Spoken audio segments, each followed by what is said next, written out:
तो जी एक और नई कंट्रोवर्सी आ गई है अभी, ये हलाल सर्टिफिकेट के एक नई जो कंट्रोवर्सी आई है।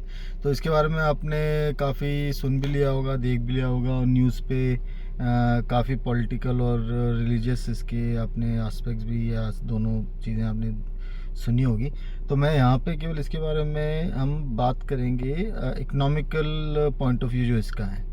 ठीक है, तो कोई भी जो सर्टिफिकेशन चीज़ होती है, किसी प्रोडक्ट को जब सर्टिफाई किया जाता है, जब कोई भी एजेंसी जब सर्टिफाई करती है, चाहे आप एफडीआई का सर्टिफिकेशन ले लो, एफएसएसआई का सर्टिफिकेशन लो, आईएसआई का सर्टिफिकेशन लो, बीआईएस का सर्टिफिकेशन ले लो, तो ऑब्वियसली हर सर्टिफिकेशन की एक फ़ीस होती है जो एक पर्टिकुलर एजेंसी जो उस कंपनी से चार्ज करती है। तो ऑब्वियसली बात है, अगर ये हलाल सर्टिफिकेशन हो रहा है इन प्रोडक्ट्स का, तो इसकी एक फ़ीस चार्ज हो रही है।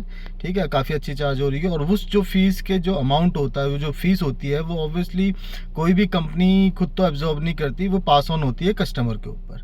ठीक है, तो अगर ये हलाल सर्टिफिकेशन हो रहा है प्रोडक्ट्स के ऊपर, तो ऑब्वियसली तो उस चीज़ की जो आपकी कॉस्ट है वो प्रोडक्ट्स पे चार्ज हो रही है, और उसको अल्टीमेटली जो एंड यूज़र है वो पे कर रहा है।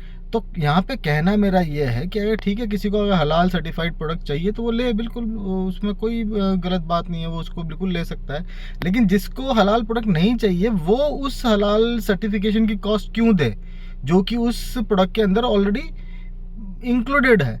ठीक है, तो मेरा जो सजेशन है गवर्नमेंट से या फिर जनता से कि आप चलने दीजिए हलाल प्रोडक्ट, जिनको हलाल प्रोडक्ट लेना उनको लेने दीजिए, लेकिन जो उनको हलाल प्रोडक्ट की ज़रूरत नहीं है उनके लिए जो प्रोडक्ट है वो डिस्काउंटेड रेट पे होने चाहिए।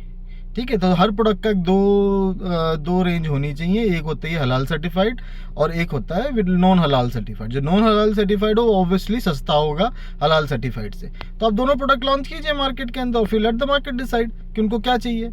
जिनको हलाल सर्टिफाइड प्रोडक्ट नहीं चाहिए वो क्यों अननेसेसरी हलाल सर्टिफाइड की कॉस्ट देगा। हलाल सर्टिफिकेशन की उसको कॉस्ट देने की जरूरत ही नहीं है। जिस तरह से आपने देखा होगा, दूध आता है हमारे पास, टोन मिल्क आता है, फुल क्रीम आता है, डबल टोन्ड आता है, तीनों के प्राइस अलग अलग होते हैं, जिसको जो चाहिए वो लेता है। उसी तरह से आप निकाल दीजिए, कोई नहीं। आपको अगर दूध को हलाल करना है कर लीजिए, शहद को हलाल करना है कर लीजिए, कोई इशू नहीं है। उस हर सर्टिफिकेशन की कॉस्ट होती है, जो उस जिसको एक्चुअल में दूध हलाल चाहिए वो उसकी अपनी एक्स्ट्रा कॉस्ट दे और अपना ले ले।